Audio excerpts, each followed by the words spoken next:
I was always on them talking about, that bit of music. Oh, what happened in the news? Oh, Tony Blair, am I right?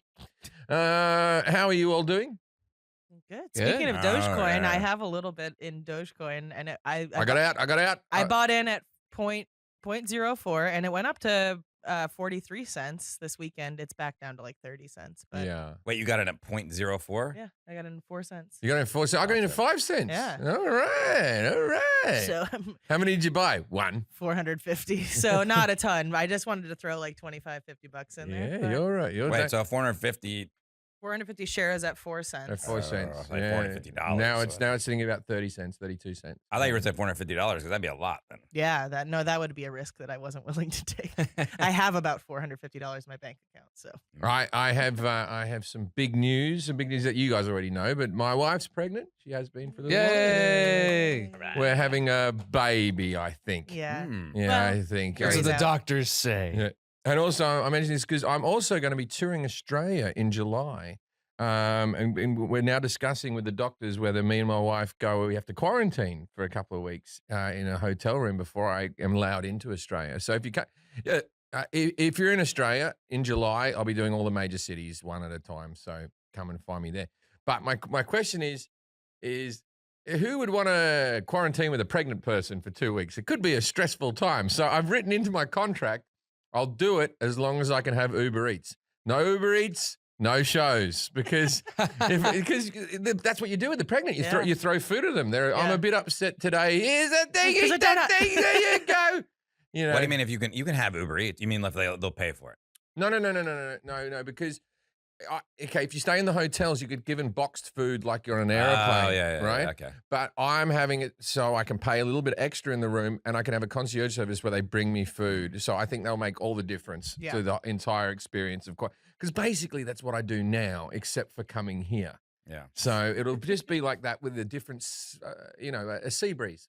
So I'm looking forward to that going to Australia. With the wife, it's we're doing all the things like you can't drink coffee and you can't, like we weren't expecting to we got married and then she got pregnant soon afterwards, but we weren't planning on doing this for a couple of years and this just happened. Who knows how these things happen? I don't get it. Anyway, so I find it funny that so she goes, I want to have a swim. My wife's very particular about temperature of water. And so they say that you can't have the pool above 90 degrees, right? And she won't swim in a pool that is less than 85. So I'm like a fucking scientist. And I'm going, it's right in the sweet spot. And then one day it was like 92 degrees. And I was like, just fucking swim in the pool. And she goes, no, I can't drink coffee and I can't eat raw fish and I can't swim in a pool. Yet the doctor said it was all right for us to keep fucking. You're banging your wife as hard as you can and the baby's jostling around. And all of a sudden it's like, oh, make sure you don't have a coffee. Anyway, as I said, as always, my mother-in-law's listening. Hello, Becca. Your dick will never reach the baby, guys. Don't worry about having sex while you're pregnant. Yeah, but it's the jolting back and forth that you go to a theme park. You can't go on a merry-go-round. Pregnant people can't ride this ride. I don't know how you have sex, but it's a lot of shaking back and forth, you know? No, usually it's just, and then it's done.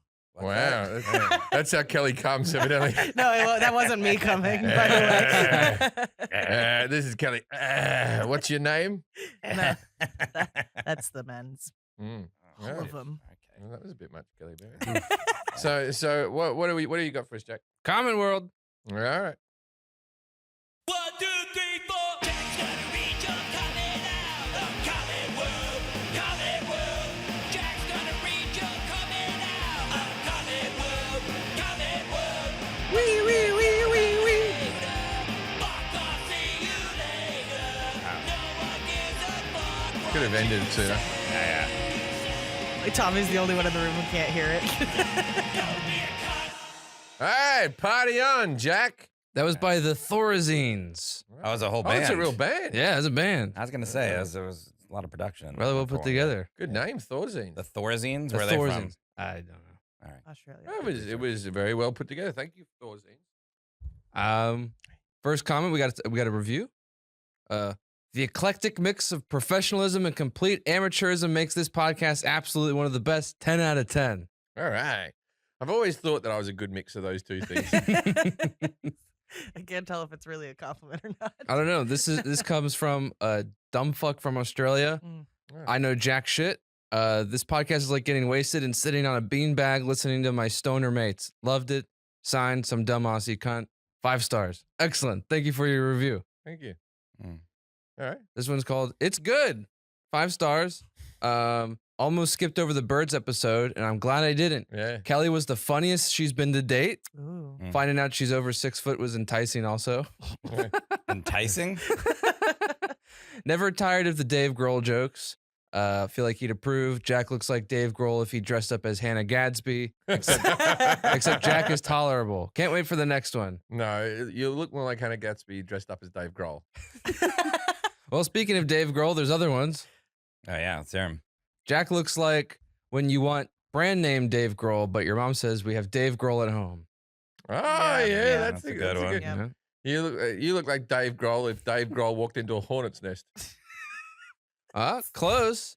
He looks like Dave Grohl if he accidentally inhaled a bee while eating a sandwich Wow. and was stung in the throat. My throat? Wow. What's wrong with my throat? Fuck. So Jim wrote that review then. Yeah. We're clear Yeah. on, right? That was a little too on the nose. Yeah. He look. He look Trying to like, find a comment. Okay. Go. He looks like Dave Grohl never left the farm. oh, Dave Grohl didn't start on a farm, did he?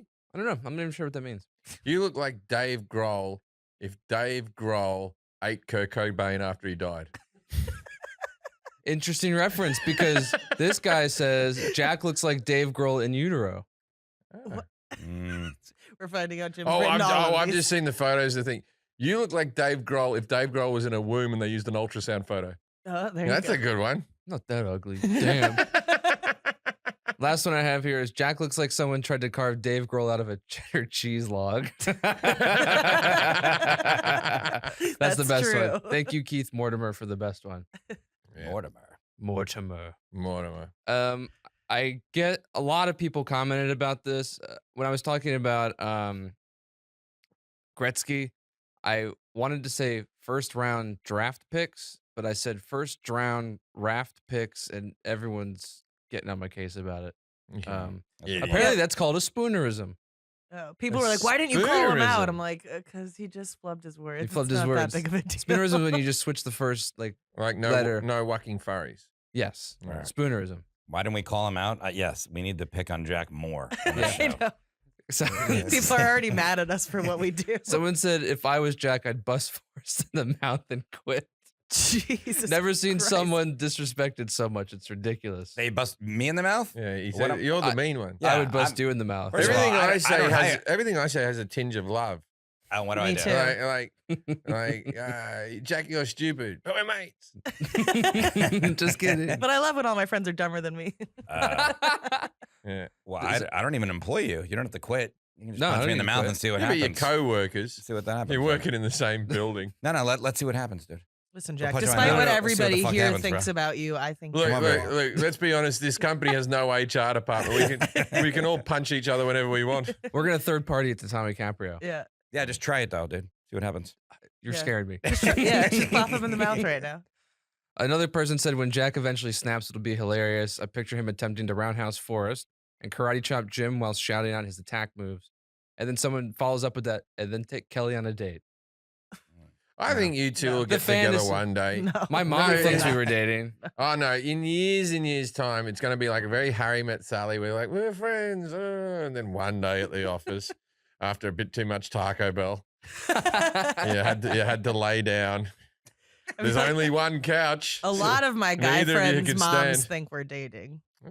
But I think Wow. it's just because a lot of them don't date. And so they're like, please just date. Oh, it's a guy anyone." and girl. Yeah, Nice. Must yeah. be dating. People love the joke book segment. Has They your want- mum ever tried to set you up with anyone? Yes. Yeah, how did that go? She tried. She You asked should when meet she my came out here. son. She asked my roommate. She goes, "Why won't he date you?" And she's like, "I don't know." She's like, I think he probably would. I was Yeah. like, Bob, she's gay. Yeah, This because, never happened." because I was born with the power of choice. And then my mom thought Kelly and I were dating. Really? Yeah. And you guys just have sex casually. Yeah. Yeah. My friend Kevin's mom, my friend Kevin is gay, and his mom a long time ago always thought we were dating because I would like he was living in his mom's house and I would sleep over there. And one time he had to go to the doctor because he had strained a sperm duct Right, from that's- masturbating too much, I guess. Oh, And so wow. he went to the doctor and she's like, why do you have to go to the doctor? Why do you have to go to the doctor? And he's like, I'm not telling you. And finally she gets to him and he's like, I strained a sperm duct, okay? And she goes, is Kelly okay? And I was like, and he was just like, yeah, she's fine. And he just never told her that we weren't fucking. No, And I no. was like, what the fuck, No, dude? no. It's maybe because she masturbates too much as well. Why is she always on my bed masturbating? That's so weird. How are your sperm ducts, Kelly? They're great. Sperm ducts. Didn't even know that. They're like white birds. Egrets. It's in a James Bond book. I learned that in the bird episode. But people want us to do the joke book segment again. Yeah, So people I'll, like that, eh? I'll pull some more jokes, maybe find a different joke book, maybe an older joke book. People also really like the credit episode. People are like, holy shit, I didn't know any of this. They should teach this in school. So Wow. Yeah, you think? we taught some real things on the credit Yeah, episode. I love how they teach in school things that are fucking pointless. Geography. My son's doing an assignment at the moment, which is for Earth Day or something like that, and we have to do something earthy. You know what I mean? And it's like all the things we're doing, making statues and stuff. We're making shit out of plastic. We're destroying the earth. Yeah. Earth Day. I'm going to spray paint something on a wall. One of my friend's younger brothers is in college right now, and on the class syllabus is one of the classes they have to watch your gun routine. Yeah, I know. I'm in universities. Oh, yeah, Wow. there's university. One of the big ones, like Cornell or something, has it as part of their thing, and people get out a thing and they go, and it's meant to be like a social dilemma-y thing. Social and dilemma, or like even had like to build an argument. Yeah, I think it's for debating or something. Wow. But I've since said this very openly. A lot of those statistics were, you know. Yeah, but you know, they, But they were common sense things. I was Yeah. trying to say. I wasn't trying. But after a presidential debate, they always go through and fact check it, and there's things that are wrong. So Yeah. you're fine. oh no, it's no different. And there's still plenty of logic in that routine. There's plenty to watch. But I find it very bizarre that people and they do that and they watch that routine and they don't watch the My Cunt's Broken.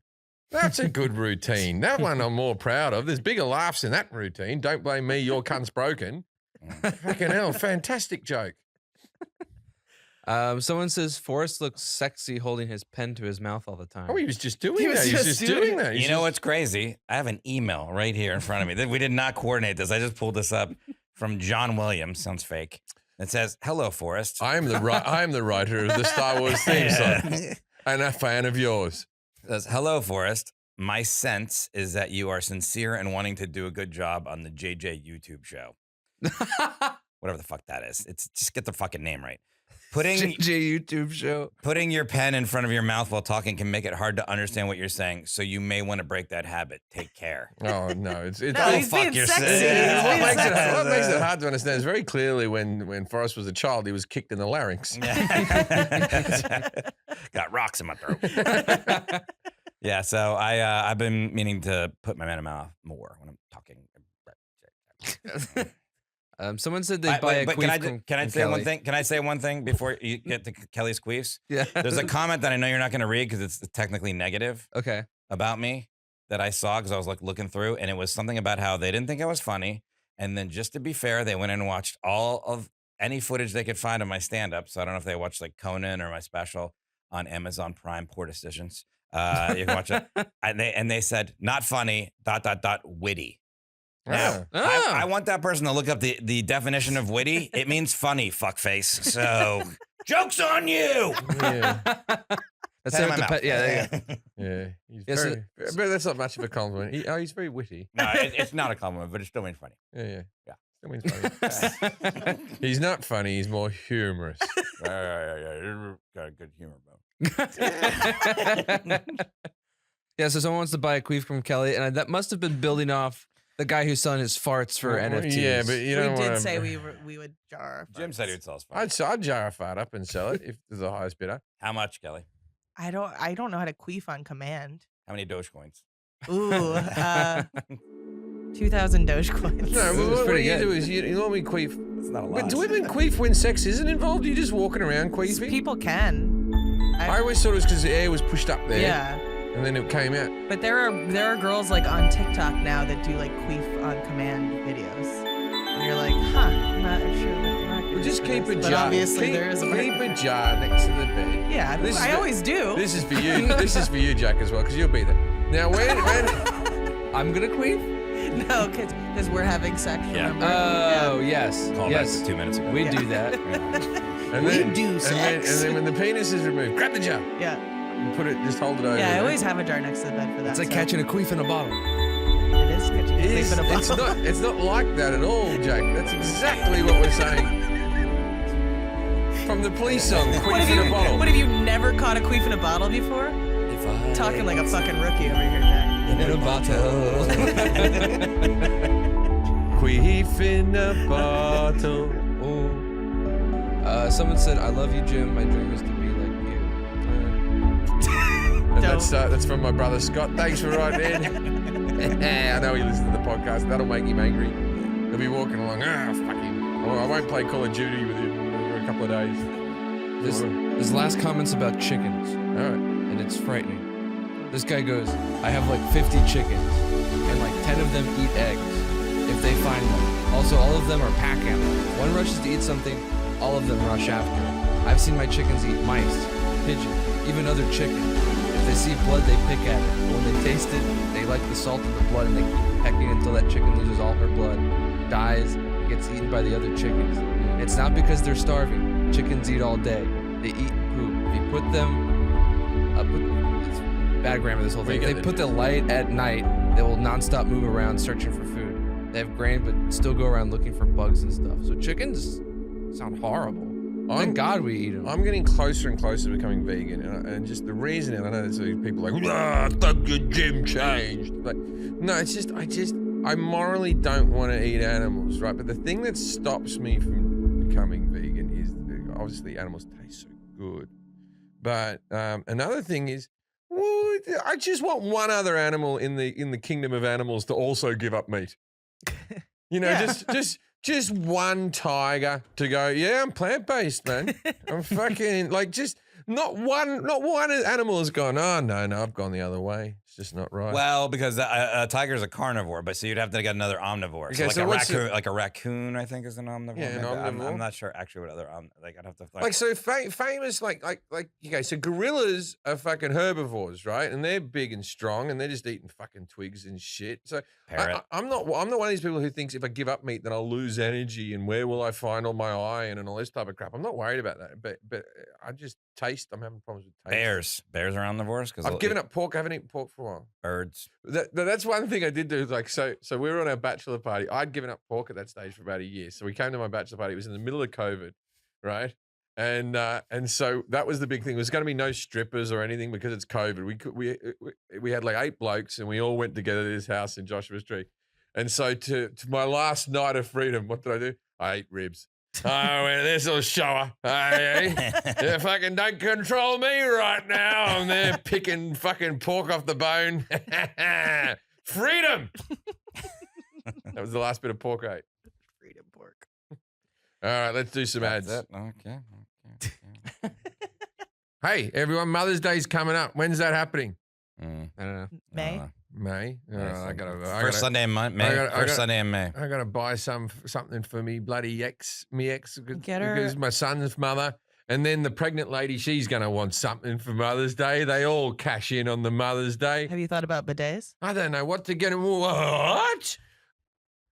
Hello Tushy for Mum for Mother's Day. Now I know what you're thinking. You're sitting at home. You're thinking to yourself, maybe I don't want to focus on Mum's asshole at Mother's Day, right? Maybe I could go a more traditional gift like the flowers. Fuck flowers. She's had flowers. Do you know how happy she'd be with a clean arsehole? Well, from knowing your mother quite well, very. Very. Your mother loves a fucking clean arsehole. Very clean. Bring your mum into the future with the brand new Hello Tushy 3.0 modern bidet system. It's stylish, eco-friendly, easy to install, and stop her flushing her retirement down the toilet with toilet paper costs. Hello Tushy 3.0 cleans butts good. Of course it is. Yeah. Of course it does. That's what it's known for. It's known for cleaning the arseholes. But it doesn't stop there. It cleans itself with the Smart Spray automatic self-cleaning nozzle system. When you say anyone can put this shit together, right? Obviously not someone without arms. Don't be stupid. You need arms. You need arms to put it on. Or I did see one prick. There was this guy in the bar, no arms, just feet. And he was sitting in the corner drinking beer with his feet. Figure it out, yeah. That cunt could do it too. Yeah. And he probably needs the bidet more than anyone because wiping your ass with your feet is a real challenge. So this is really for anyone. Now, you say anyone can put this shit together. We mean even your parents. Yes, yours. Hello Tushy 3.0 attaches to their existing toilet with no electricity, extra plumbing, and no tech support, FaceTimes. And it cuts your toilet paper use down by 80%. So Hello Tushy Bidet pays for itself in a few months. Not me, because I don't use much toilet paper, just leave the shit smeared around my arsehole. But it's paid me back in kindness. Plus, every Hello Tushy bidet attachment comes with a 60-day risk-free guarantee and a 12-month warranty. Mum's already got a tushy on the pot. Your mum's already. Everyone just sit at home and think about that. Your mum takes shits. Think about her squeezing, curling one out, and your mum's sitting there and the shit, and then she's had a bit of a curry and it just splatters everywhere, and she's like, oh, God, I got to use toilet paper like a fucking idiot. Not anymore. Not anymore. Not anymore. She's already in the pot. Okay. Blow her away with upgrades to the new Hello Tushy 3.0. If she's new to the revolution, have her join millions of happy Tushy customers right now for a clean butt with every flush. Give the gift of a free asshole. Go to Hello Tushy of a clean asshole, not a free asshole. Clean asshole. Free of poop. Go to hellotushy.com/Jim to get 10% off plus free shipping. This special offer is for our listeners at hellotushy.com/Jim for 10% off. hellotushy.com/Jim. What do you got to wait, assholes? Okay, please welcome our guest this week, David Lemieux. Hello, David. Welcome to the show. We're about to do a segment we call Yes, no. Yes, no. Yes, no. Yes, no. Judging a book by its cover. Okay, I know nothing about David, but David's an expert in the Grateful Dead because I know that this is someone that Jack just has brought on the show, and you have a lot of Grateful Dead albums behind you. So I've used all my detective skills. Oh, I didn't even see. I didn't see the poster behind David. And you see little Jack now. He had his shirt all done up and all that stuff, and so the t-shirt was underneath. Now he's putting on the headband. Am I correct, David? You're an expert in the Grateful. Are you in the Grateful Dead? That's how little I know about the Grateful Dead. I'm not in the Grateful Dead. I guess I know quite a bit about them. I worked for them. I've worked for them for a little while. So, yeah. I guess we're going to talk about them today. All right. David Lemieux has been the Grateful Dead's official audiovisual archivist since 1999 and their legacy manager since 2010. Over the past 22 years, Lemieux has produced scores of Grateful Dead CD and DVD releases, many of which have been certified gold, platinum, and multi-platinum by the RIAA, as well as several Grammy-nominated box sets. Lemieux was a supervising music producer on the Martin Scorsese-produced career-spanning documentary on the Grateful Dead, Long Strange Trip, The Untold Story of the Grateful Dead. And in 2002, the Grateful Dead renamed their primary archival release series Dave's Picks, as a testament to his expertise. And then on Twitter, you can find him at Lemieux David, which is LEMIEUX David, and then at Grateful Dead. So yeah, there's his credits. All right. So yeah, you can talk a little bit about how you came to this point, like with the Grateful Dead, if you want to.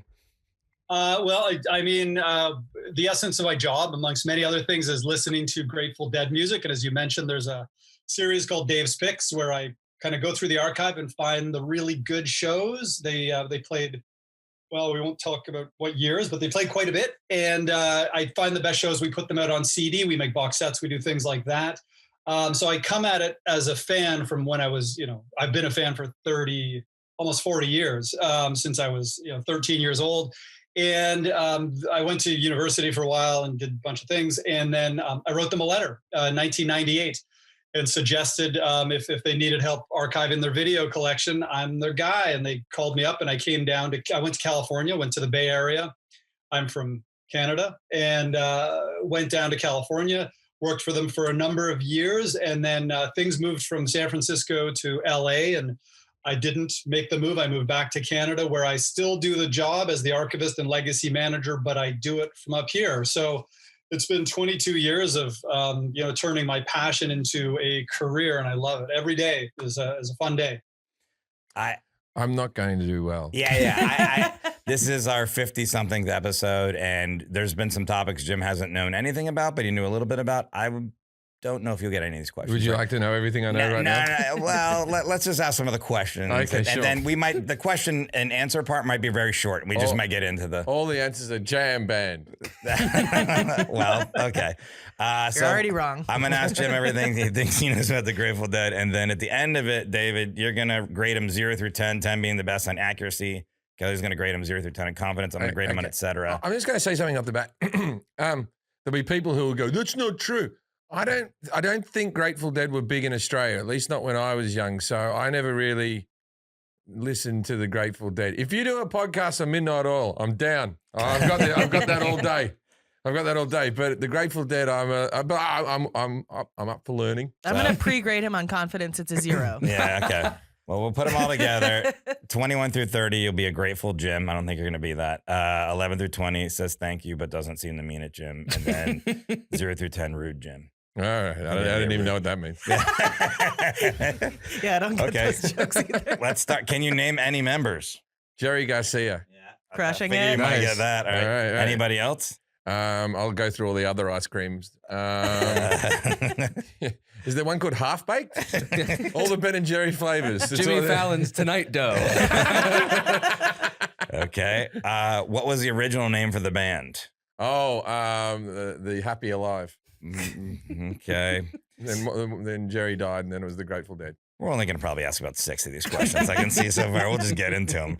The LSD people get on the LSD and like to watch him, and it's a band that people follow around. People like to follow them around. Yeah. And you don't get that as much. I'm sure there's people who follow Green Day or something, but there's not many people who get into a van and then paint it Green Day on the side. There are other bands that I know Fish. Tommy Caprio likes Fish. yeah.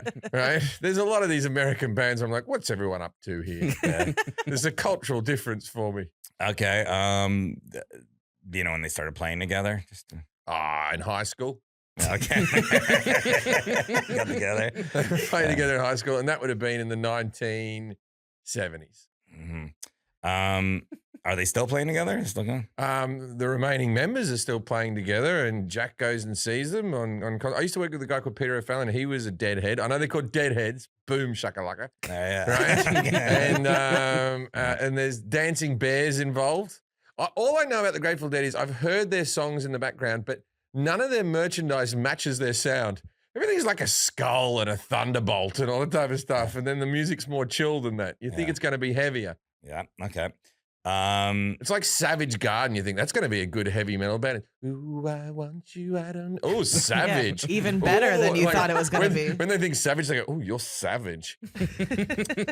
How many drummers does the band have? There you go. Okay, well, I'm going to say 2. Just because you think it's a question. Yeah, because who's going to say, well, how many drummers did the Beatles have? Maybe there's well, one, but also Paul maybe there's played drums on some of the albums. Maybe there's 3 drummers. Yeah, I'm saying 2. Do you know who Ken Kesey is? You might know who he is. You would... It's those things that my wife has to do to keep a vagina tight. It's a guy. I was asking you, do you know who Ken Kesey That's is? who she's Kegels. doing. He has a larger, smaller penis, so it wraps around it, and then my penis spills. And my mother-in-law's listening. Hello, Becca. Okay. I don't think you know who Bear Owsley Stanley is. Yeah, he's a big guy. How many top 40 hits did the Grateful Dead have? Can you name any of their songs? How about that? I would say they had 5 top hits. They never had a number one. Never. Can you name any songs? Feeling Easy. Nope. A doorway to the sky. This is not no. I'm not even what you would call a deadhead, but I mean I know enough about it. I've been to a couple this concerts. boat. I missed it completely. I didn't even see it on the shore. I was asleep. Okay. Your alarm didn't go off. Well, you'll learn today. How did they revolutionize the live concert experience? There's things that they did. Because they do like songs that go for like ever, like 30-minute songs and shit. And like Anything else? There other stuff. they were the first people to involve lighting. There was no lighting before the There Grateful was Dead. candles and stuff. Don't be silly. There was some lighting, but not actual proper They lighting. use light bulbs. Yeah. Okay. Well, you said what are Grateful Dead fans called? You got that one, so we'll give you that. Do you know any famous Deadheads? Jack Hackett, Oh, right. Yeah. Peter O'Fallon. Yeah. not famous. Famous Deadheads. I'm going to just say Woody Harrelson would be one. Yeah, maybe. Yeah, Woody Harrelson would be That one. would make sense. And then there'd be like some famous hippies throughout time that would have been right into it. So I'm going to say Janis Joplin liked them. Well, speaking of that, are there any other musicians, like famous musicians that you would know that have played with the Dead? Do you even know? There are. I'm asking you. Do you know? Any? Yeah, Jimi Hendrix played with him. Uh-huh. And You know Jimi Hendrix? and Mark Knopfler.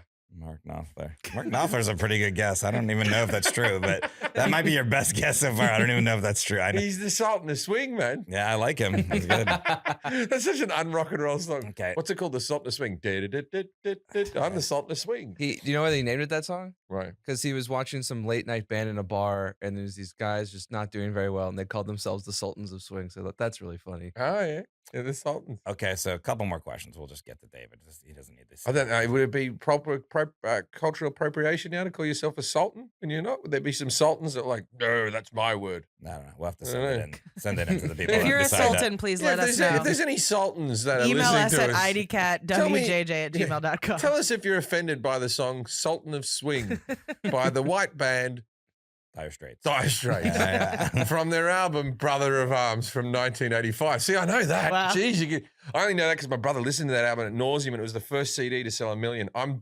deflecting Yep. other knowledge that I know. It was. I know things, I swear. It was Brothers in Arms. Anyways, got it wrong. Damn. I thought it was Brothers in Arms. That's what I just said. You said and arms. In Arms. Yeah, I said Brothers in Arms. No, I don't think so. I heard of arms. Yeah, me too. All right. Why do the fans at concerts, Grateful Dead concerts, say "I need a miracle"?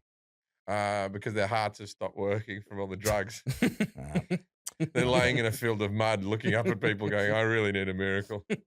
all right. I think we're good. I don't think you did very well, but we'll ask David. This is. We found out how the podcast can be flawed. No, it's not flawed. This is why we have the podcast, so people can learn about stuff. I mean, there's going to be people that know about the Grateful Dead, and there's going to be people I'm that just going to say officially, I don't know about that. learn. Okay, so David, 0 through 10, how'd Jim do? I'm going to give him about a 2 to 3, maybe. He's a deadhead, man. They're cool. Yeah, that was cool. So nice, David. So nice. 2 to 3. 0 confidence, Kelly? Yeah, actually -5 on confidence. Yeah, I'm going to give him -500 on. So, Rude Jim. Yeah. Rude Jim. Not even. I didn't even have a Now category. my score's going back to the crypto episode. Okay, David. So, members of the Grateful Dead. He said Jerry Garcia. That was one of the points he probably got, which are being very generous. Yeah, and Deadhead 2 points. No, and he was that have not members of the band. I'm saying. Yeah, but that's why I got 2 points. I'm asking David now. It was 10 questions, Yeah. 2 answers right, 2 points. Who were the It's a members of the pretty- Grateful Dead, David? Well, there's the founding members were Bob Weir, Bill Kreutzmann, Phil Lesh, and Pigpen, Ron McKernan, and Jerry, of course. And then Mickey shortly after, Mickey Hart. And then several keyboard players. It was kind of the hot seat where they came and went. A lot of them died in bad circumstances. But you got Jerry, and that's something. Yeah, Jerry Garcia. I even put on the sheet in case you couldn't figure one out. I was like, it's an ice cream flavor. Yeah, I saw that. Yeah, I erased know it. that. I know Jerry Garcia. I work backwards. That's the only reason I know who Jerry Garcia is. If the ice cream didn't exist, He was a fan of Ben and Jerry's before. Is Jerry Garcia alive, Jim? no, he's dead. Okay. Yeah, I found that out the hard way. What? Eating ice cream. Yeah, I was eating ice creams, taking the piss, and someone started crying. No, I don't know. Someone told me. By the way, Ben and Jerry's ice. There's too much stuff in there. Yeah, too much stuff. Yeah, I got it. So, okay. What was the original name for the band? I've gone to Lenti. Yeah. I've gone back to simpler times. What was the original name for the band? I didn't ask you this. Why did they change it? And how did the Grateful Dead get their current name? These are the questions I didn't. Yeah. And I said Alive Happy. They Yeah, well- changed it because Grateful Dead is obviously more catchy because it's lasted so long. Okay, your part of this show's over. Okay. Yeah. Answering I questions. like how you just let David answer the reiterated his questions, and you can wrong comment. Then you can comment on David's answers. Original band name was the Warlocks, and in late 1965, Phil, the bass player, was flipping through some records in a store and found there was another band named the Warlocks, and they had already put a record out. So they said, well, we can't do that. Some speculation that was the early Velvet Underground, Lou Reed, and then so they changed it to Grateful Dead in December of 65. And they opened up a dictionary and they opened it to the page that went straight to Grateful Dead. It was kind of screaming out at them. And they looked at it. They said, that's exactly who we are. And they all just unanimously said, that's a great name. This was December 65. And they've been Grateful Dead for 56 years. Yeah, the Warlocks. Sorry, hold on, Jack. You have to take care of this quickly. The guy's out the front. He didn't find the apartment. Sorry about this. Sorry about this. Jim's ordered some Taco Bell. We thought it would come before. It's the fastest thing in the street. he We thought hasn't it would come eaten yet. before the podcast. I'm not going to eat it while I'm on air, but it took a bit longer, and now there's the Taco Bell downstairs. A lot of life decisions. I'm kicking a lot of goals here today, David. I'm gonna shame eat some cheesy gordita crunches. So the original name was the Warlocks. I also agree with you, Jim. Like I like a lot of the Grateful Dead songs. I've been to a few concert stuff, but I always was confused by like the artwork and stuff. Like Jim mentioned that too. There's a lot of skulls and skeletons, and it looks a little bit harder than it is. Like, how did that all come about? Like, why is that? It does. Well, the skull and lightning bolt, I got the lightning bolt on my hoodie right here, was because they needed something when they were playing festivals, and all the other bands had their road cases, and the Dead needed something that was identifiable as their own thing, and it became a circle with a lightning bolt with red and blue, and then that morphed into the skull with lightning bolt. Grateful Dead, the Skull and Roses was just something that one of the original poster artists, Stanley Mouse and Alton Kelly, they put together, and the Dead loved it. They said that's kind of antithetical to who we are in a way. Like you say, the music is certainly not heavy. It's not heavy metal by any means. It's not dark. It's not sinister. But it was beautiful imagery. So they went with it. And then there are other images that they got into later, like the dancing bears, like the turtles, that are slightly less dark and ominous. Now, why dancing bears? Is there something about, like, when I see these images, I could go dancing bear, but is there some point or reason behind it, or something that people? There is. One of the questions was, who was Owsley Stanley? His nickname was Bear because he was a strong guy. He was the Dead's benefactor when they didn't have any money. He was also an LSD manufacturer. He's the person single-handedly, I think, who turned on most people in America in the 1960s. And he had some money from that, not a huge amount, but he had some money. So he put it into the band, into the sound system. And his nickname was Bear. He was a strong guy, and he was small, but he was strong. Bear. And so he was the Dead's original sound guy. And then the name officially kind of caught on with Deadheads, with the fans, in 1973. They put an album out called Bear's Choice, and it was an album that Owsley chose some live material. And interestingly, one of the questions, I don't think we got to the second part about Bear. What country did he naturalize to? Australia. Oh. So Bear lived his last 30 years in Australia. Oh, wow. Yeah. You spent longer there than me. And it's going back to that. Jim at the beginning said when he was growing up, they didn't make it to, did they ever perform live in Australia or make it down there? They didn't. One of my best friends here in Victoria, BC, he's Australian. He had never heard of them until early 90s when he started dating his wife.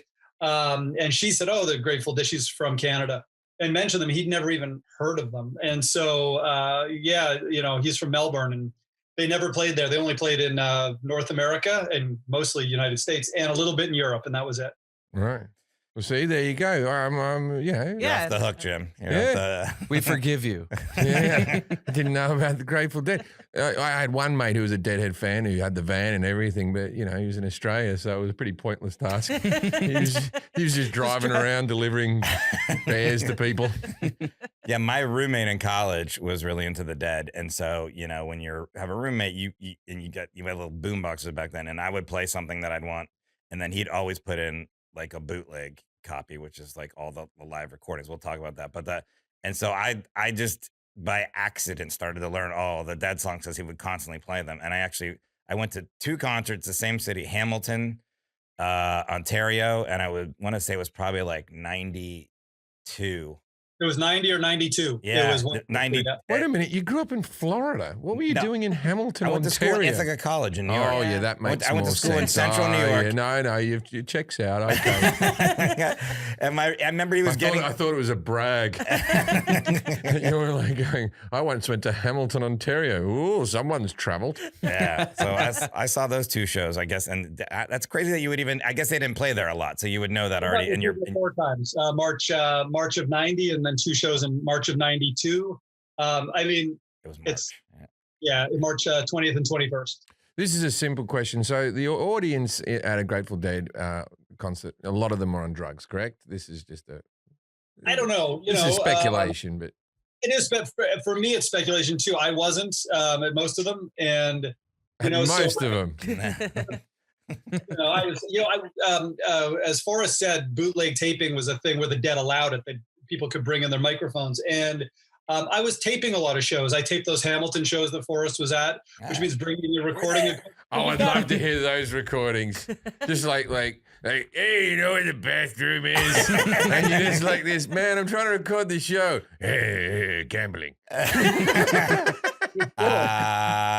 Full disclosure, at that Hamilton show, Yeah, you got. I was on drugs. Yeah. I will say this: it was a really great. To me, it was like my roommate's like, "Do you want tickets?" I remember he was on the phone. "Do you want tickets?" And in my brain, I wasn't huge into the Dead, but I was just like, I got to go to this because it's like a part of American, pop culture. I'd like That's to go just to see it. Yeah, and so we drove up there. We spent 2 days or 2 nights there. I don't even remember. We slept in a hotel room with a bunch of other people, and then it was like the scene in the parking lot is amazing. I mean, I'm sure you could talk that more, but it was like there's just like drum circles and people like selling like food and just different like trinkets and then I had packed this down jacket because it was gonna be cold, and I had bought 2 of these jackets because I think it was like buy one get one. It was like a cheap jacket. And so I was walking around. I had these 2 jackets. I had one extra in a bag. I was walking around, and this guy had a sign up, and he goes, "We'll trade for jacket." Like it was cold. Like he wanted to trade something. And I just like, hey, I have another jacket. I was on like LSD, just so everybody. And I was like, hey, I have another jacket if you want it. So I was just like talking to him, and he goes, sure. What do you have to trade? Forrest put it on the rock. Stay warm, my friend. I'll check on you later. But I ended up trading him for a skateboard, and I skateboarded all around Hamilton on acid. Like it was really fun. And then I went to That's what Hamilton the musical should have been. But it was an amazing time. I remember it being, but it is when you do go to those concerts, Jim, there's like a whole part in the center, and I'm sure David knows, is like It's called Shakedown Street. Oh, is that what that's called? That was one of the questions we had. Yeah, where everyone has these microphones and they're recording stuff, and it's like, why did the band allow them to do that? Like to record, go viral. The Dead knew that their strength was in live performances. They made good. I love their albums, but I think their strength and their longevity was in what they did live. And I think they saw it as something, as Jerry once famously said, when we're done with it, you can have it. And so, people to record those shows, and nobody sold them. That was the thing. Your roommate Forrest, who had all these tapes, they were all tape trading. They were never for sale. That was heavily shunned, the sale of these tapes, but you trade them. So your buddy in college has 100 and 200 tapes, and another guy's 200. You find things that you don't have that he has. You make copies. So it was all about tape trading. And that's really, for me, it was a huge promotional thing because my tape collection was hundreds and hundreds of tapes, and it got me always listening to the Dead. So all I wanted to do was go to the next show. And, the record executives were always saying, well, you know what, if you allow this, nobody's going to buy your records. And the Dead said, well, nobody buys our records anyway, compared to another band. If you're the Zeppelin or the Eagles, people are buying those records. The Dead's records sold okay. They had a lot of gold records, but they didn't sell 10 million. They didn't do anything like that. So the Dead knew their strength was in the live show. It's kind of I mean, I think it was an inadvertent promotional aspect where they just figured that, there's no harm in it, is the way they saw it. And Deadheads, they were going to do it one way or the other. Now, how different were each concerts that people wanted to have hundreds of records to listen to? I know that they sort of improvised a lot on stage or whatever, but like, were these shows vastly different from each other? Vastly. You could see 4, 5 shows in a row, and I mean, in the era I was seeing shows, 1987 to 93, you could be pretty much guaranteed in those 4 nights. You go 4 nights in a row, 20, 22 songs a night. Guaranteed, you would not see one song repeated in those 4 nights, because they were an active repertoire of not just something that they would pull out once in a while, but an active repertoire at any time of 100 to 120 songs. And so they could draw on them at any time. And then there were the songs that they played very rarely that you'd see maybe once a tour. And those were the kind of things you kind of like get really excited about. But, certainly Forrest saw these 2 shows and he didn't see any repeated songs. Yeah. And I didn't know it was just not. I thought it was like when you come and see me, right? So when you come and see me, I'm on stage for an hour and a half. An hour of it's always pretty much the same, and then I dick around with another 30 minutes for the next night. Yeah, to the next night. So if you went 2 nights in a row, I always like to think that you're going to see something different if you come 2 nights in a row, right? But no, it's never a completely different set. That would be ridiculous. But that, for me, the first night was great. The second night was a bit weak. He said the same thing. Just from being at the, which is such a spectacle, like in a good way. The parking lot to the concert and everything. I remember that was the anticipation. I was like, oh, I hope they play this song, or I wonder if they're going to play this. My friends and I were always like, well, what are they going to start with? Oh, maybe it's okay. So when you're saying the car park to the thing, like, did they only ever do like big outdoor gigs, or like when they play Madison Square Garden? Where does it was like tailgating? Yeah, well, I mean, tailgating. David, and again, I don't like when they're in the middle of the city, when they're in in Chicago, whatever, out the Chicago Theater or something. What happens then? There might be a parking deck or whatever. Where's your street?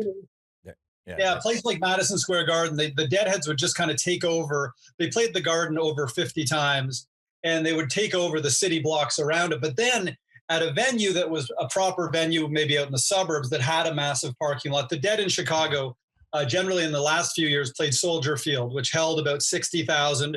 And because it was made for NFL football, it was filled with parking lots. And so like massive parking lots. And those are where people would show up at noon and they party and play Frisbee and sell their wares all day long and then go into the show. Generally in the last, 15 years of the Grateful Dead's touring and right up to today with Dead and Company, which is what they're touring as, they're playing big venues, at least 15 to 18,000. And oftentimes Wrigley Field in Chicago or these bigger places, Soldier Field, they played 6 years ago. They sold out 3 nights at 74,000 people a night. And those were major parking lot scenes. And, the Shakedown Street where people are selling things, and you can get anything there. And, this speaking to, what Jim had asked about, is everybody on drugs at the shows? And again, I can't speak to that. It wasn't my experience. But the nice thing about Dead shows is there is freedom to essentially do whatever you want. As long as you're not harming another person, there's complete acceptance and openness. And I mean, it was an incredible scene. It was like the last place I thought in America. I remember Bob Weir said this once, the rhythm guitar player, that it was like running away and joining the circus. And then you'd return to your life and go back to college or your job or whatever it was, or your family. But it was a safe place to go. I was traveling the country when I was 16, 17 years old, and my parents had no problem with it, knowing that the Dead scene was safe. So, I mean, it's a great place to grow up for sure. So I can send my son away to do this, yeah, right? And you can leave for a bit. Let him grow up a little bit. No, but kids grow up so fast these days. So he'll be ready by 12 if he was ready by 16. When we were on the Jim Jefferies show, the Dead and Company played at the Hollywood Bowl. Never heard of it. And they, because Shakedown Street got so big, Hollywood traffic was ruined for 2 days, like gridlocked, just because of all the Deadheads. Oh, good. And a lot of people in the parking lots never made it into the show. They just hung out in the parking lot. I saw a guy playing a hockky stick as an instrument. They're just hanging out in the parking lot for hours on end. Yeah, that sounds like awesome. Are there okay? Now I know that you, David, you'll have to give a diplomatic answer on this. In the Deadhead community, are there any hot chicks? It doesn't feel like a hot chick environment. I think Men and women at Dead shows, I'll say this. It's a healthy crew and it is a happy crew. And I mean, when you add healthy people with happy energy, I mean, I like to think that these people, men and women, we got great smiles out in these parking lots and everybody, I mean, it's a great place to be. I don't know how to answer that. This is where you got me wrong here. I don't want there to be fucking hot chicks. That's what's keeping me from Coachella. They're the fucking worst. I'm trying to enjoy myself and you're taking photos and you're bitching about lines and shit. Shut up. Yeah, no. I like a band with a good ugly fan base. Come to the parking lot. I will say this, and I know that that this is something you're talking about too. When I went to the concert, there was actually a lot of people that weren't on drugs because I remember I had that preconceived notion that like everyone's gonna be on drugs, and you get there and like, oh, you're not. I was like, I guess there's a lot of people on drugs, not on drugs, and I'm like, I'm on drugs though, so now I'm self-conscious about it. But I just want to say this, and the shake down the street. This is just a little thing that I think about. I thought about was I bought acid and I was behind a car and I bought some acid from a guy and my friend was with me and there was a random guy. He bought some acid, he put some on his tongue and then he took another piece and put it in a pouch around his neck. And then me and my friend are like, why did you put it in that pouch? And he goes, when Jerry Garcia dies, I'm going to take all this acid. And when Jerry Garcia died, that was the first thing I thought of was that guy. And I was like, I hope that guy's okay. And I hope he did not take all that acid. I hope he came to his senses. I don't know how that's going to help anything in this situation. It's one of you. I've never indulged in the LSD. Me neither. It's never been a thing. I feel like I get what I need from mushrooms. But I would say there's only 2 concerts I went to and you could be sober and completely, you don't need drugs to enjoy. It was like a very amazing experience. And I used to get wasted at Paul McCartney concerts.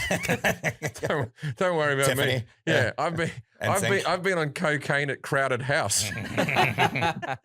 This is really great concert. Hey now. Yeah, so I'm like, don't worry about the Grateful Dead. I'm there. I know what to do. How many drummers? Jim says 2.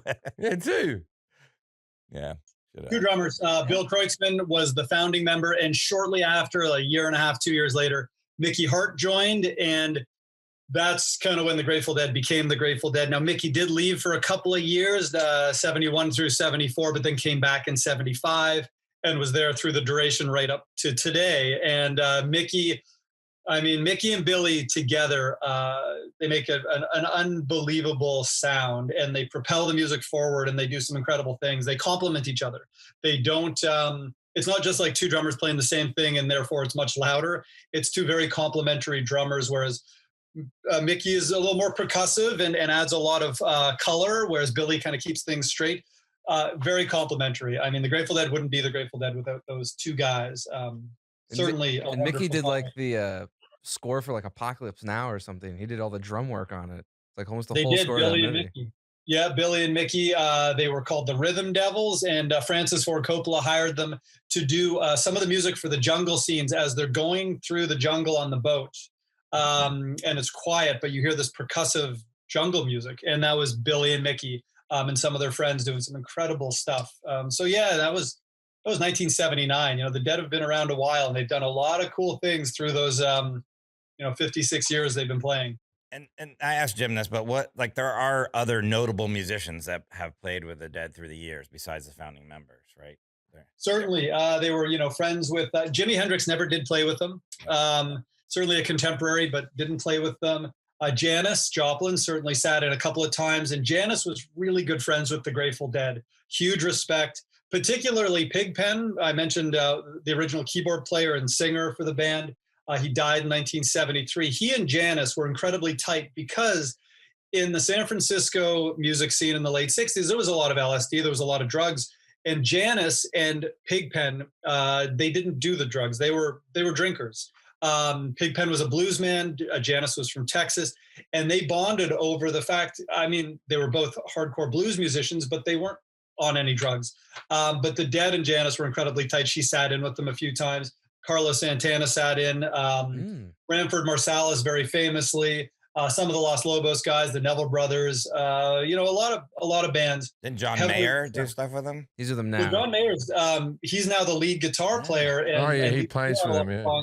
Yeah, with Dead and Company has been for 6 years now, since November of 2015, since the Dead's 50th anniversary. They did some big shows, and right after those, they reformed as with Bob Weir, the Dead's rhythm guitar player, and the two drummers, and then O'Teal on bass from the Allman Brothers, and Geoff from many Grateful Dead spinoffs on keyboards, and John Mayer on lead guitar. And I mean, what a perfect fit. This guy, I've never seen anyone work so hard at something. He really didn't know a lot about Grateful Dead music, but he knew a lot about music. Guy's incredibly talented, but he worked and still works his butt off because he knows it's a big responsibility to get up in front of 30 or 40,000 people and play this music that people have been listening to since before John was born. John's only 43 years old. So yeah, he knows his responsibility and he takes it seriously, and he's really good. He's good energy. Ken Kesey, I asked Jim about him. Yeah. Do you know I yet? told you what that was. You actually would know. I don't know if you've seen the movie that the book he wrote is based on, but What's the movie? he wrote One Flew Over the Cuckoo's Nest. Oh yeah, I know that movie. Yeah, I've seen that. Okay, Yeah. but he's involved with the Grateful Dead. How, I guess, David, you can tell us like how that. Yeah. Ken Kesey was part of a scene in the mid 60s. They called themselves the Merry Pranksters, and they were really good friends with the Grateful Dead through mutual friends. And then Ken and his crew, and Ken had, a bit of money from One Flew Over the Cuckoo's Nest, from the book. And this was like 65, and they started throwing parties. Now, remember, 1965, LSD was still legal in California for another year. So they threw these parties called the acid tests. And as part of it, there would be, people just show up. There'd be a light show, and there'd be, whatever, and there would be acid, and there'd be music. And one of the things is Kesey asked the Grateful Dead to come and play the acid test. So those were the first real Grateful Dead gigs, and they weren't gigs in the sense that they were paid and they had to play for 4 hours. They could get up and play 2 songs, and people would dance, and then maybe they'd be too high and they'd just stop playing for 3 hours. And then they get up and play a couple more songs. So there was no pressure. And it was that freedom. You mentioned, Jim, about the Dead. You know this, that the Dead could get up and improvise, and they could play any song from, it could be a 5-minute song or a 20-minute song. And that comes from the acid test days, which was a very short period. It was a few months, but it gave them the freedom of basically doing what they felt at that moment. And an incredibly freeing experience. That those were the Dead's first real gigs, were these acid tests. So those were parties held by Ken Kesey and his Merry Pranksters. So so were the Dead on drugs on stage a lot? Or because I know from my drug taking days that you can be on drugs on the Friday night show, but on the Saturday night show you're a little bit more chill. And you're just taking care of your body so you can make it home. Water tonight. And tonight I'll be using the chair a lot. I know in the early days, in the acid test days, most certainly, it was a big part of, Jim, you mentioned mushrooms, and, those are mind expanding drugs. Those are certainly not anything that's going to constrain your mind, and it's going to open things up. And for the Grateful Dead, LSD expanded their musical minds and allowed them to stretch things out and play things and understand what the other guy was doing and having that kind of group mindset. So in the early days, most certainly, it was a part of it. Later years, I don't know how long that went on for. I know that as the crowds got bigger and the shows became more shows, people are paying money. As you know, Jim, you have people coming to see you. You've got to be somewhat professional. And so very good, David. Very good. Got to do that. And so you've got that responsibility. So if they were, I mean, it certainly wouldn't be anything that would allow them the freedom of saying at any given time, I don't feel like playing right now, so I'm going to walk off stage for a couple hours until I get my head right. You can't do that. So I don't know. I don't think so. I certainly think they took this job very seriously.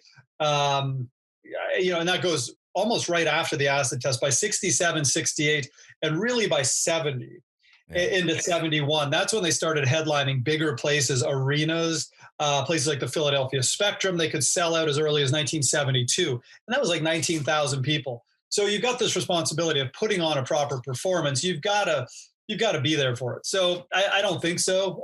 Again, I know these guys as my bosses, as people I've got to know quite a bit working with them in the studio and stuff. And certainly they're as sharp as anybody I've ever worked with or known in my life. So, I mean, they're certainly not now, but I don't know. After the acid test, I don't know. But certainly acid tests, I think, was a big part of what allowed them to freak freely. What bands in our society now do we have that we wouldn't have if the Grateful Dead didn't exist? That was so heavily influenced that, there's a pathway to there. I think a lot of them, and I think a lot of bands realize, both on a business level, that the Grateful Dead had a lot of practices that were out of the mainstream for most bands, on a business level, allowing taping, merchandise. The Dead had good merchandising going back early '70s.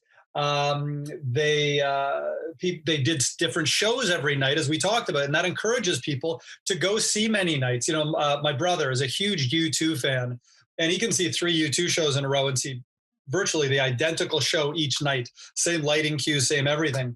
The Dead weren't like that. That would encourage people to come back any given night. The authenticity the Dead played with, you could see a mediocre show that might not inspire you so much to come back the next time, but you give it a chance, and that next show could really blow your mind. And it means that the next time they come to your city, or even nearby within a couple hundred miles, you're going to make it a point to go to that show. So all of those things, I think, gave a lot of bands nowadays the freedom of knowing that you can do that. That maybe for some bands, that's not really the business model, like U2, which plays the same show every night.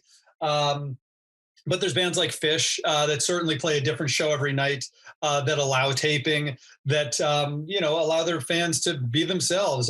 There's a lot of bands like the String Cheese Incident, Mo. I know early on when Pearl Jam was getting really big in 92, 93, 94, they certainly looked to the Grateful Dead for a lot of their business practices, the online, not online tickets before the internet, but the Dead did mail order tickets. So when I was buying Grateful Dead tickets, this is a little box of stuff here, and this is my box of Grateful Dead ticket stubs that are all the ones that, yeah. So you mail order your tickets, and you get them directly from the band. The band would get an allotment of the 18,000 seat arena. The Dead would get 9 or 10,000 of those seats to sell directly to their fans. So Pearl Jam would look at that. They'd look at the taping, things like that.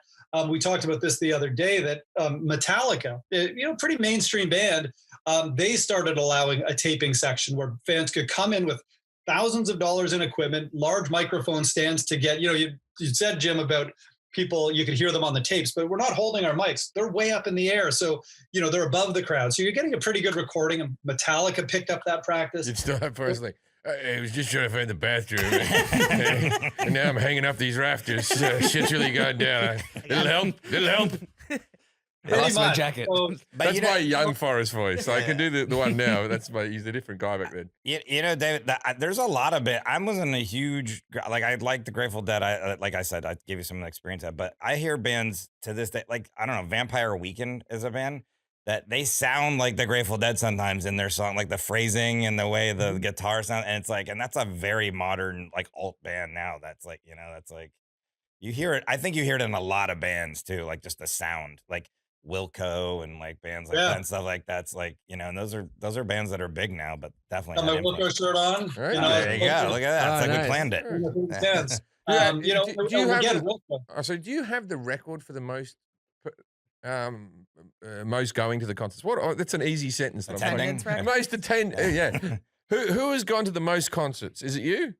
No, God, no. I've only seen the Dead from 87 to 93. I saw them 101 times. Oh, that's it? Yeah, and that's nothing. I've got plenty of friends. I mean, friends, most of my friends saw the Dead 200, 300 times, 350 times. I know people who saw them over 400 times. And this is people who would see them over the course of, 10 or 15 or 20 years. And they would see them 15 or 20 times a year. I mean, in the short amount of time I was seeing them, I think the most I saw them was probably 25 times in a year. A light year for me would be 8 or 10 shows because college got in the way or something. But it was that exciting to see the Dead and catch that great night amongst some really good ones.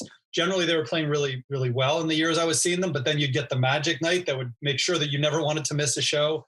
And then you get the call from your friends saying, "Oh man, they're playing great this tour," and you'd make a trip to catch that end of that tour. So, it was never. I never went to see the Dead for 1 or 2 shows at a time. When you went to Hamilton, Forest, I didn't do anything like that. Maybe once or twice. It was always about catching 6 shows or 10 in a row and going. And the Dead generally, when I was seeing them, were doing 3 or 4 nights in a city. So it made it very easy where they could play 2 nights in Hamilton and then 3 nights in Albany, New York right after that, and then 3 nights at Nassau Coliseum in Uniondale, New York. So you'd be able to see them. They play 2 weeks at Madison Square Garden, do 8 or 9 shows at Madison Square Garden, and people just go there for 2 weeks and see all the shows. So, certainly what I saw was I wish I'd seen a lot more. And in my prime touring years, there were a lot of shows that I didn't see that I wish I had, that I could have, but I skipped them for whatever reason. One nice thing, Dead tickets were pretty inexpensive compared to other bands. They were $18 or $20 in the late 80s. And the other thing, as Forrest said when he stayed at a hotel, we generally pack 6 or 8 people into a hotel, so everybody would chip in 10 or $15. So it wasn't expensive. People would always say, how'd you afford that? But $500 would get you to 10 or 15 Dead shows. It wasn't expensive, but extremely uncomfortable. Sometimes not though. We're young. But when you're young, you're young. You can sleep on anything. Yeah. Jack, how many times have you seen The Dead? Well, I've only seen Dead and Company, but maybe like 6 times. See, I've seen Oasis over 20 times. I don't know the exact amount. And I will say this about Oasis, whether you like them or hate them, it is a different show every time. Now, the set list might be exactly the same. but you can literally go, oh, they're not getting along today. Oh, Liam's drunk and he's fallen over and he's rolling in his own feces. Noel's going to take over the singing for a bit. Great shows. So I actually didn't ask you this. You can answer it. When did they start playing together? But the thing I was going to say is when you answer that is, how many top 40 hits did they have and how many Grammys? Because they are arguably one of the most successful bands ever. And I'm just interested in what that number is. But yeah. 2 top 40 hits, Touch of Grey in 1987. That was the I Will Survive song. That was the one with the music video with the skeletons on stage that turned into the Grateful Dead band members. Big music video, 1987. And in 1970, they had Truckin'. And Truckin' kind of climbed slowly, and in various markets, it was hitting top 20. But they never had a number 1, as Jim said. And they were never really a radio band. You'd hear some things on some FM stations when the albums would come out, but the longevity of that stuff on the radio didn't last. It's a lot more prominent now. I certainly hear them a lot more on the radio, to the point now that on Sirius XM, there's a 24/7 Grateful Dead channel. They were the first band going back 14 years ago, 2007, that had their own channel on Sirius XM. So there's certainly many ways to consume your Grateful Dead now, but those were the 2. And as far as Grammys go, none, except 2007, they were given a Lifetime Achievement Grammys for the band members because they had recorded a lot. Now one thing where it's a more recent kind of, if you want to call it a record, last year they were in the Guinness Book of World Records for the most albums, the most live concert releases. And then they've also got the record for the most top 200 Billboard albums over the years. And we keep adding to that by 6 or 8 albums a year. The Dead keep putting out 6 or 8 archival albums that all make the top 200, and some are top 20 in terms of albums. So, they keep adding to this record. So they've got a few records that are, I don't think, ever going to be broken, partly because the numbers are so huge and partly because they keep getting added to as the Dead keep releasing more and more archival releases. Now, if not for they had no number 1s, they had very few top 40 hits.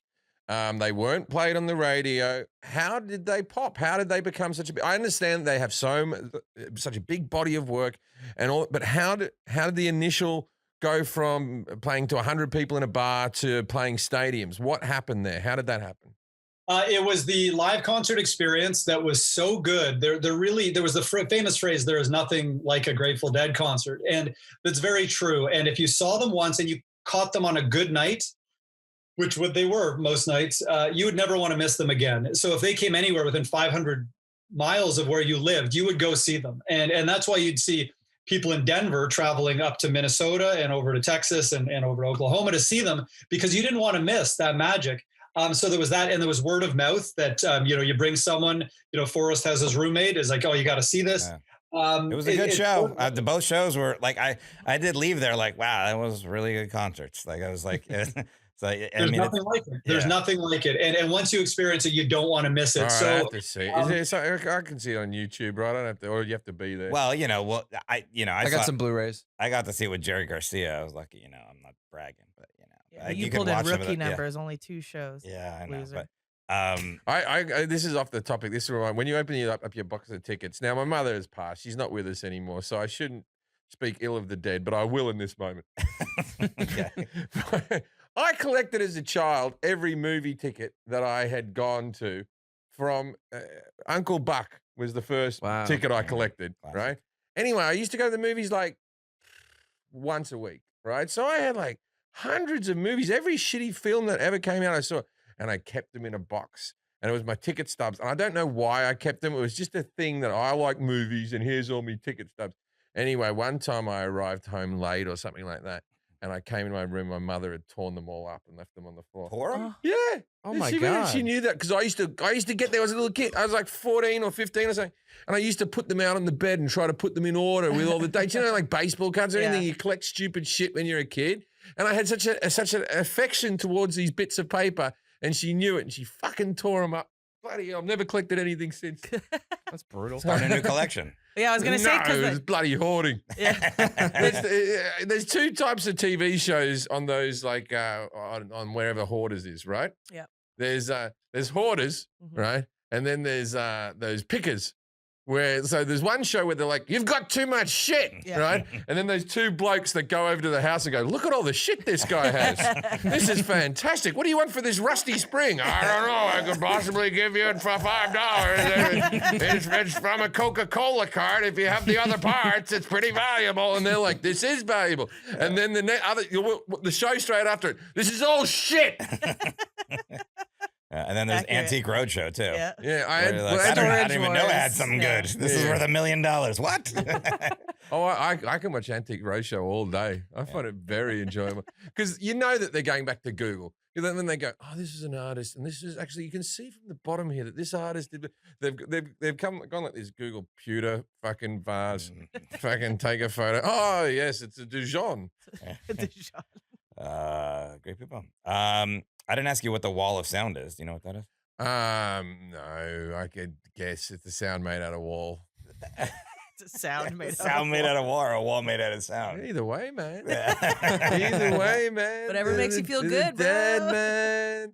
It's like Keith Richards always said that silence is the canvas that music is painted on. So, yeah.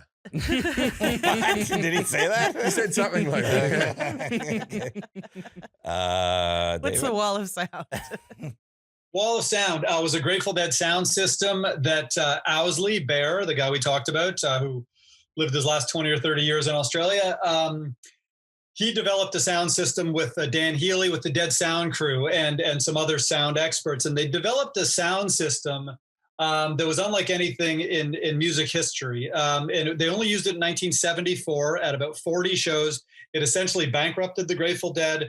It required the crew to work incredibly long hours that led to drugs that would keep you up incredibly long hours. And those drugs are not exactly conducive to, I think, good attitudes. And so the whole Grateful Dead scene became quite negative in that year. The music was phenomenal. The sound system, it was basically a sound system that instead of just like a left and right PA system, as you would see now, a line array, which you would have in concert, Jim. Instead of that, it was a wall, literally a wall of sound behind the band, an entire wall about 35 feet high, with 600 or 700 speakers and amplifiers, and the band members themselves controlled what it sounded like. There was no front of house sound mixer because everything was mixed right there on the stage. So it's this incredible sound system that in the biggest arenas, whether it was, Philadelphia Spectrum, whatever it was, or stadiums even, the farthest seats in the place sounded crystal clear, no distortion. And if you were up front, crystal clear, loud, but not distorted loud. So it was this sound system. But again, it essentially bankrupted the Grateful Dead. It required them to take 2 years off. They took a hiatus at the end of 1974 that they'd actually considered this might be the end. We can't continue like this. It's killing us. And it bankrupted them too. They were flat broke. Playing stadiums, they were coming back broke. And so they came back, and when they came back to touring 2 years after that, in 1976, they came back to playing theaters and smaller arenas with a rented sound system, a regular old sound system that sounded great. They did a lot of development on sound, but the Wall of Sound was a sound system only used for 1 year for 40 shows.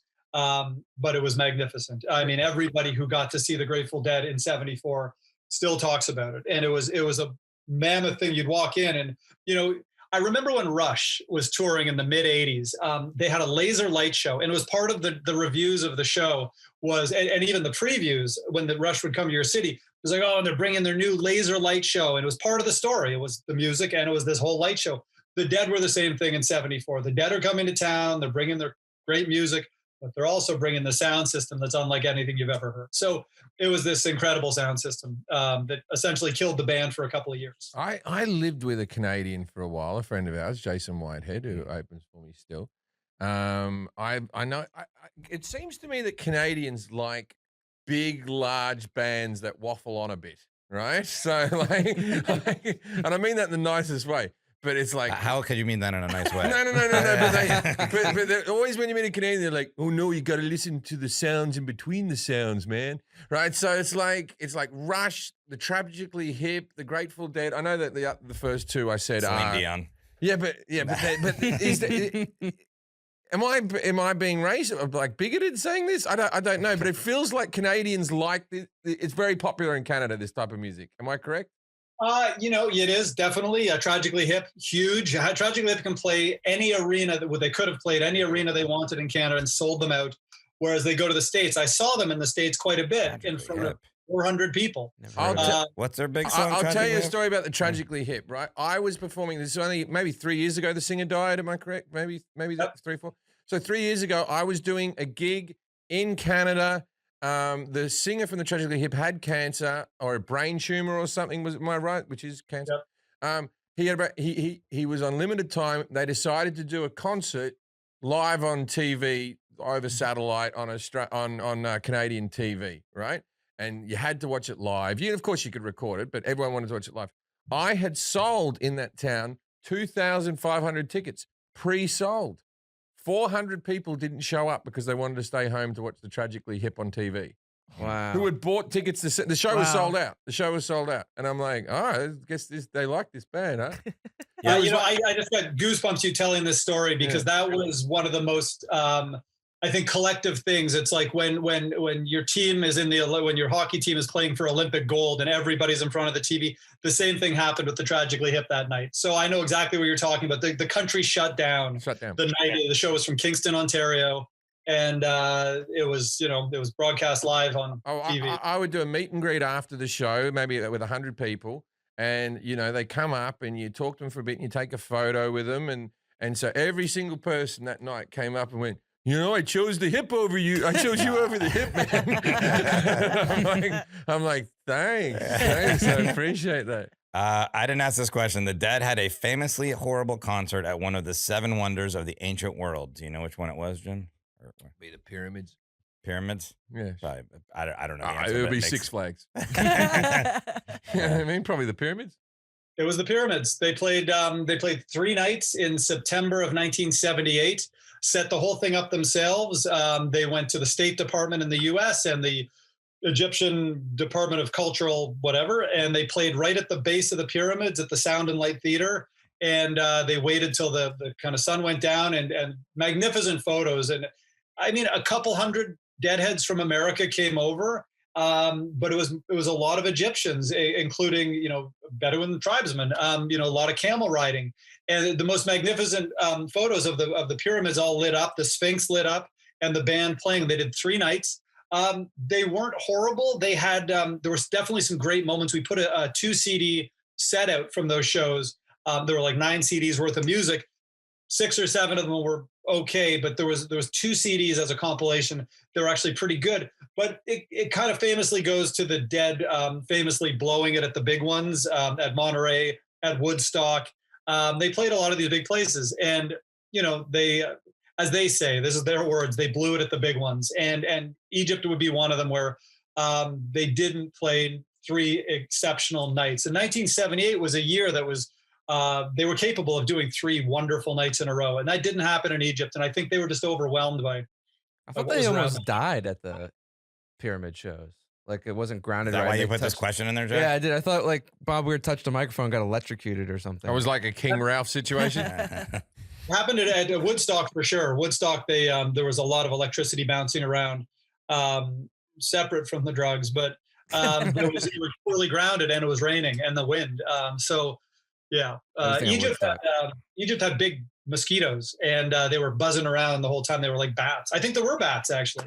So, Wait a second, it was bad. I'll tell you a bat story. So I was doing it. I was doing a gig in COVID.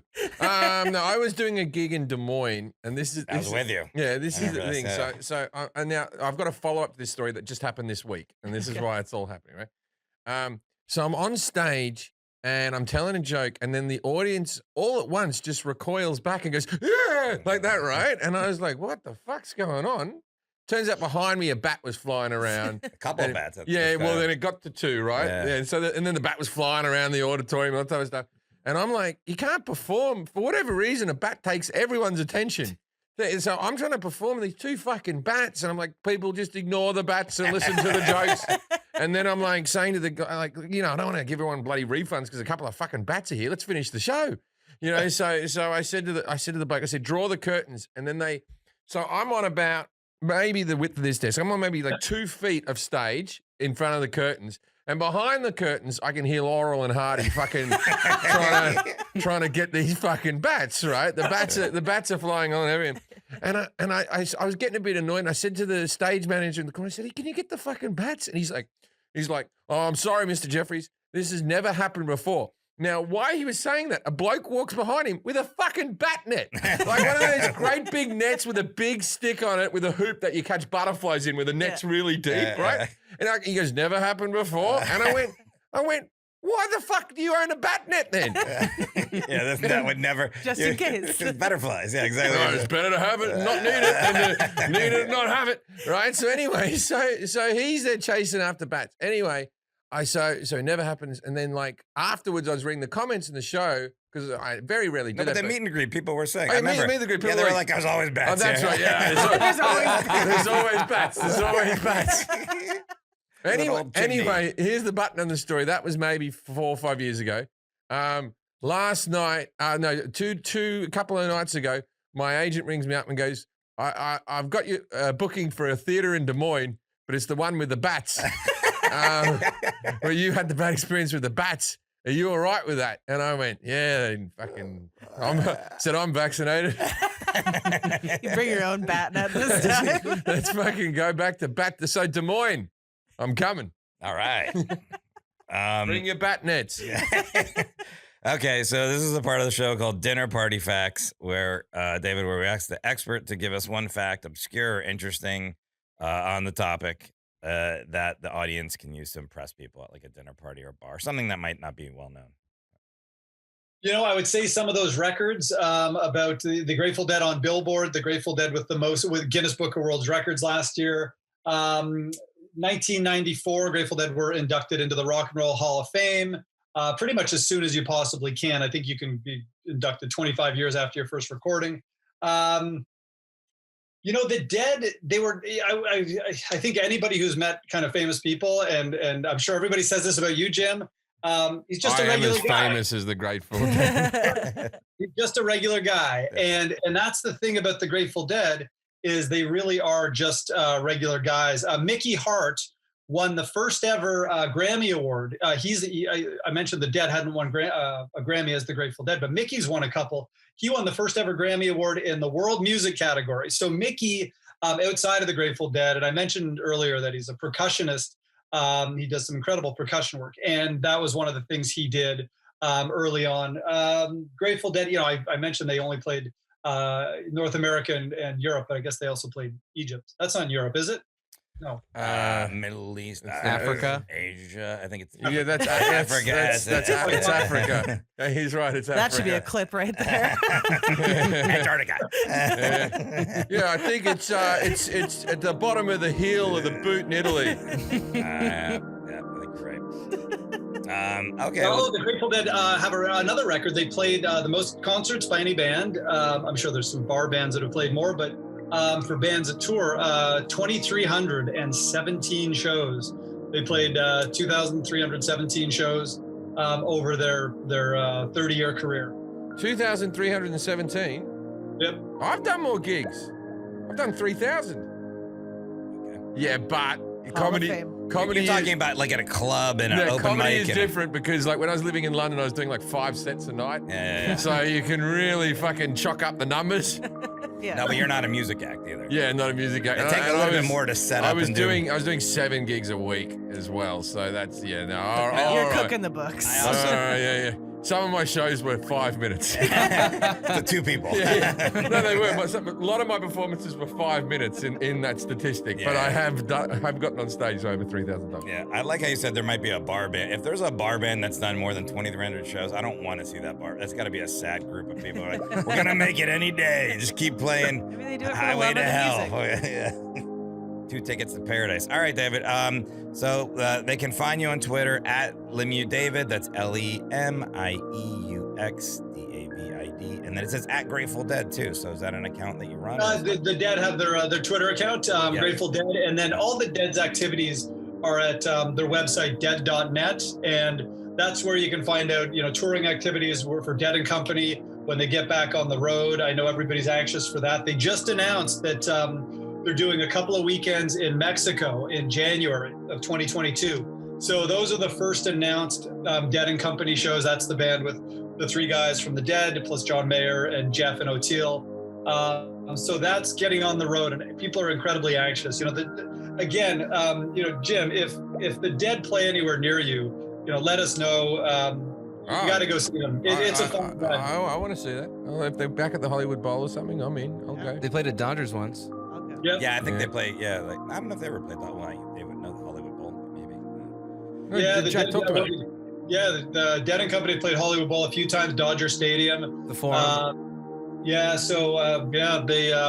definitely play and love LA. They played the Forum, I think. They love it there. Yeah, we'll go see him, Yeah. Jim. All right, David, thank you for being on the show. I know a little bit now about the Grateful Dead. Jack, I want you to test me on this one in a little while. Okay. See, Like a couple see weeks from now, see or if I a couple recall anything from this. Yeah. Give me a test on it. If you're ever at a party and someone comes up to you and says, that Jim Jefferies knows a lot about the Grateful Dead, go, well, I don't know about that, and walk away. Good night, Australia.